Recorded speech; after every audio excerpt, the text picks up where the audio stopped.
ఈరోజు సాంబార్ పెట్టుకుంటున్నాము.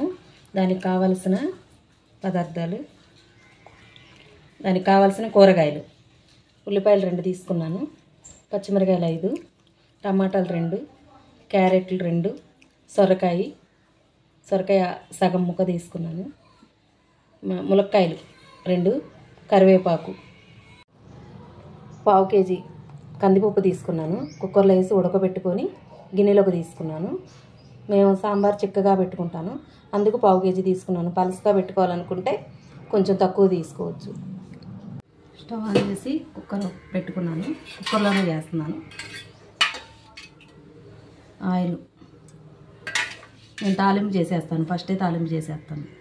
2 స్పూన్ల ఆయిల్ వేస్తాను. ఆయిల్ వేడెక్కాక జీలకర్ర తాలింపు గింజలు వేస్తున్నాను. జీలకర్ర, పచ్చెనపప్పు, ఆవాలు, సాయిమినపప్పు కలిపి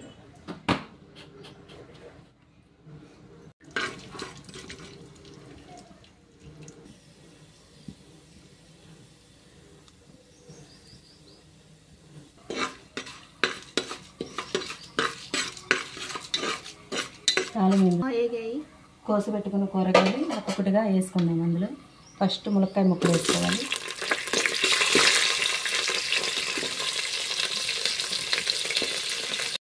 ఒక నిమిషం నూనెలో ములక్కాయ ముక్కలు వేగనివ్వాలి. క్యారెట్ ముక్కలు వేస్తున్నాను. ఉల్లిపాయ ముక్కలు, పచ్చిమిరకాయ ముక్కలు వేస్తున్నాను. కరివేపాకు కూడా వేసేస్తున్నాను. ఇప్పుడు తిప్పాలి.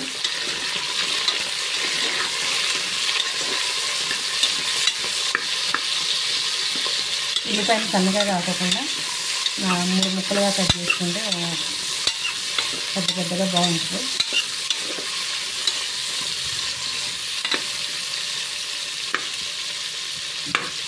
సొరకాయ ముక్కలు, టమాటా ముక్కలు వేసుకుంటున్నాను. వెల్లుల్లి స్పూన్ వేసాను. టమాటాలు,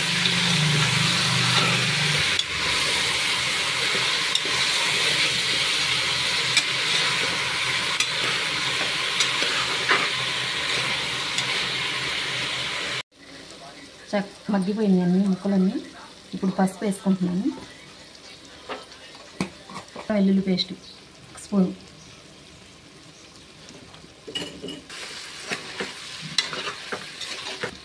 సాంబార్ పౌడర్ 2 స్పూన్, కారం 1 స్పూన్ సరిపోతుంది. ముందుగా ఉడకబెట్టుకొని గిన్నెలో పక్కన తీసుకుని పప్పు,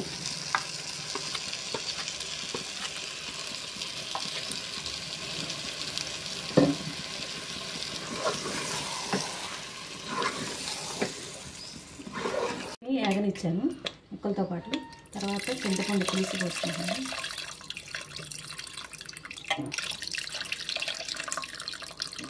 వాటర్, చింతపండు పులుసు పోసిన తర్వాత మనకు సరిపడా వాటర్, నాకైతే సరిపోతాయి ఈ వాటర్.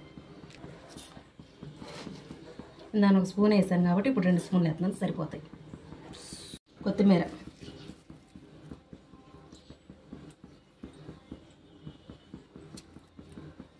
వీటిని బాగా మరగనిచ్చుకోవాలి. ముక్కలన్నీ ఉడికిపోయినాయి కాబట్టి ఒక హైలో పెట్టేసేసి ఒకసారి మరిగిన తర్వాత స్లిమ్లో పెట్టుకొని 10 నిమిషాలు, 1/2 గంట సేపు మరగనియచ్చు. సాంబార్ రెడీ. 15 నిమిషాలు మరిగాక సాంబార్ రెడీ. సాంబార్ హైలో ఇలా మరగబెట్టుకొని తర్వాత ఒక 5 నిమిషాలు స్లిమ్లో పెట్టుకొని స్టవ్ ఆఫ్ చేసుకుంటే సరిపోతుంది. హైలో పెట్టుకొని ఇలా మరగనిచ్చి ఒక 5 నిమిషాలు స్లిమ్లో పెట్టుకొని స్టవ్ ఆఫ్ చేస్తే సరిపోతుంది. వేడివేడిగా సాంబార్ రెడీ అయిపోయినాయి. వేడివేడి సాంబార్ రెడీ. అన్నం వేడివేడిగా ఉంది, సాంబార్ కూడా వేడివేడిగా ఉంది.